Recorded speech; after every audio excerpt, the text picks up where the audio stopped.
আজকে সকালে ঘরে কি নাস্তাটা বানিয়ে দিলাম সেই ভিডিওটা আপনাদের মাঝে নিয়ে আসলাম।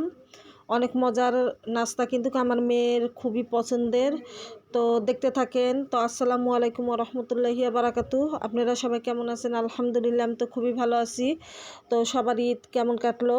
তো আজকে আমি লুডুস রান্না করে দিচ্ছি মেয়েকে। সকাল সকাল উঠে মেয়ে এখনও কিন্তু ঘুমিয়ে আছে, 9:30 বাজতেছে। আমিও উঠলাম, উঠে গরম পানি বসিয়ে আমি লুডুস রান্না করব।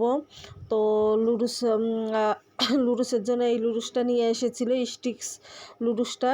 তো পুরোটাই রান্না করব, যেহেতু সকালের নাস্তা, তো পুরোটাই লাগবে এই লুডুসটা। আর গতকালকে সেমাই রান্না করেছিলাম, সেই সেমাই আছে, ফ্রিজে তুলে রেখেছিলাম খাওয়ার পরে। এই সেমাই আর এই লুডুসটা দিয়ে আজকে সকালে এদেরকে নাস্তাটা আমি এদেরকে দিব আজকে। তো দেখতে থাকেন কিভাবে আমি লুডুসটা রান্না করেছি। অনেক মজা হয়েছিল কিন্তু খেতে, দারুণ মজা লাগে লুডুসটা খেতে। তো আমার মেয়ের খুব পছন্দের। তো দেখতে থাকেন ভিডিওটা। তো আপুরা ভাইয়ারা, আপনারা ঈদ কেমন কাটালেন? আমি তো এখনও কোথাও বের হইনি। তো ইনশাল্লাহ বের হওয়ার চিন্তাভাবনা আছে। আজকে 3 দিন পার হয়ে যাচ্ছে, তারপরও বের হওয়ার চিন্তাভাবনা করিনি। তো আগামীকাল হয়তো বা যেতে পারি। তো আপনারা কোথায় কোথায় ঘুরলেন, কেমন ঘুরলেন, ঈদে কেমন মজা করলেন? অবশ্যই অনেক মজা করেছেন। তো ঈদে তো সবাই মজা করবে, এটাই স্বাভাবিক। তো এখানে লুডুসটা পুরো কিন্তু ঢেলে দিলাম।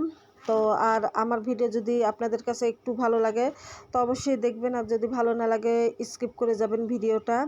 আর অবশ্যই পুরো ভিডিওটা দেখার চেষ্টা করবেন। পুরো ভিডিওটা দেখে তারপর লাইক কমেন্ট করবেন। এতে করে কিন্তু আপনাদের জন্য ভালো, আমার জন্যও ভালো। তো অবশ্যই সবাই সবার আমরা পুরো ভিডিওটা দেখার চেষ্টা করব এবং সুন্দর গঠনমূলক কমেন্ট করার চেষ্টা করব। তো এই যে লুডুসটা এখানে দেওয়া হয়ে গেছে, প্রায় সিদ্ধ হওয়ার পথে। এত তাড়াতাড়ি সিদ্ধ হবে জানতাম না। তো এখানে 4টা স্টিক ছিল একটা প্যাকেটে, এবং 4টা মশলা দিয়েছে, আর আমি একটা ম্যাগি মশলা একটা, এই 5টা মশলা হয়ে গেল। তো এই যে লুডুসটা প্রায় আমার সেদ্ধ হওয়ার পথে। এরপরে মেয়ে ঘুম থেকে উঠে কি বলবে তা কার জানেন না। তো মেয়ে মাংস ছাড়া লুডুস খাবে না, তো আর কি করার। রান্নার মাংস ছিল, ঈদের দিন রান্না করেছি, সেই মাংস এখনও 2-3 দিন আরও খেতে পারবে। প্রায় 8 থেকে 10 কেজি মাংস আমি রান্না করে দিই ঈদের দিনে এদেরকে। তো এটাই 1 সপ্তাহের মতন এরা 2 ভাই বোন এত মাংস খেতে পারে একবারে, যে কারণে আমি রান্নাটা করে রাখি, বারবার কষ্ট করতে পারবো না। তো আমি ঈদের দিনই রাতের মধ্যে আমি একদম ড্যাগ ভর্তি করে মাংস রান্না করে দেই সবাইকে মাংস দেওয়ার পর। তো এটা এরা সপ্তাহখানিক খেতে থাকে। আর মেয়ে লুডুসটা যখন আমি তেলে দিব, এই টাইমে আমার মেয়ে আসে কয় যে লুডুসে মাংস ছাড়া খাবে না। আর কি করলাম, আমি তাড়াহুড়া করে রান্নার মাংস থেকে আমি মাংস তুলে এনে ছিঁড়ে ছিঁড়ে তারপর লুডুসে দিয়ে মেয়েকে ভুজ দেই। তো এখানে আমার লুডুসটা অলরেডি সিদ্ধ হয়ে গেছে। আমি পেঁয়াজ মরিচ কিন্তু তেলে দিলাম, এখন পেঁয়াজ মরিচটা ভাজা দিব। তো দেখতে, তো লুডুসটা কেমন হয় রান্নাটা অবশ্যই আপনারা একটু কমেন্টে জানিয়ে দিবেন। তো আজকের ভিডিওটা একটু বড় হতে চলেছে, কিন্তু যেহেতু 3 মিনিটের কম তো ভিডিও দেওয়াই যায় না। তো 3 মিনিটের উপরেই আছে, তো অবশ্যই একটু কষ্ট করে দেখার চেষ্টা করবেন। এখানে পেঁয়াজ মরিচটা কিন্তু হালকা লাল হয়ে গেছে প্রায়। এখন আমি ডিম একটা দিয়ে দিব এখানে। ডিমটা দিয়ে দিলাম, ডিমটা দিয়ে একটু ভালো করে কিন্তু আমি নাড়াচাড়া করে নেব লুডুসটা। তো মেয়ের জেদ শুরু হয়ে গেছে, এই ফাঁকে আমি মেয়েকে বললাম তুমি এখানে নাড়ো, আমি মাংস তুলে আনি ঘর থেকে।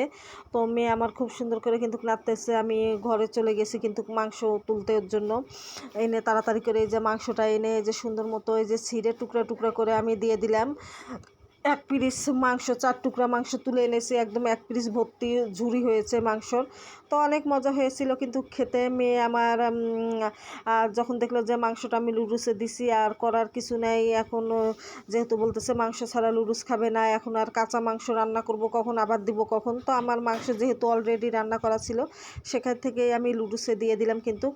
আর অনেকগুলো মশলা ছিল এই স্টিক্স লুডুসটা, এই কারণেই ভালো লাগে যে অনেকগুলো মশলা থাকে কিন্তু। 4 প্যাকেট মশলা ছিল, বাকি 1 প্যাকেট আমি ম্যাগি মশলাটা দিয়েছি এখানে। তো মশলাগুলো সব দেওয়া হয়ে গেলে ভালো করে এখানে কিন্তু নাড়াচাড়া করব আমি। নাড়াচাড়া করে আমি লুডুসটা এখানে দিয়ে দেবো, খুব সুন্দর মতো দিয়ে নাড়াচাড়া করে নামিয়ে ওদের গরম গরম সকালবেলা আমি পরিবেশন করব কিন্তু লুডুসটা। তো কম বেশি তো আমরা সবাই কিন্তু লুডুস খেতে খুবই পছন্দ করি, ভালোবাসি। আমার ঘরেও পছন্দ করে অনেক লুডুসটাই যে দেখেন গরমে ভাপে আঠালো ভাপ হয়ে গেছে, কিন্তু ছুটে যাবে, গরম পেলে আবার ছুটে যাবে এটা কিন্তু। তো এখন খুব ভালোভাবে নাড়াচাড়া করে মিশিয়ে দিতে হবে কিন্তু আমাকে লুডুসটার সাথে সবগুলো মশলা। এরপর মিশিয়ে আমি এদের জন্য গরম গরম খেতে দিব। আর বাপ বেটি কিন্তু ঘরের মধ্যে বসে আছে, কখন আমি লুডুসটা নিয়ে গিয়ে ওদেরকে নাস্তা দেবো। ওদের খুবই ফেভারিট একটা খাবার এক কথায় বলতে গেলে। তো অনেক মজা হয়। তো ঈদে লুডুস তো বরাবরই প্রত্যেক দিনই খাওয়া হয়। ঈদের মাঝে একটু মাংস টাংস দিয়ে রান্না করি আমি। তো এখানে মাংস দিয়ে আজকে রান্না করতেছি। তো এর মাঝে ছেলে বলতেছে যে আম্মু হালিম কবে রান্না করবা? তো বললাম, তো এখানে প্রায় লুডুসটা হওয়ার পথে চলে গেছে কিন্তু। তো কেমন হয়েছে অবশ্যই কমেন্টে জানাবেন। আর ফাইনালটা আমি অবশ্যই দেখিয়ে দিব।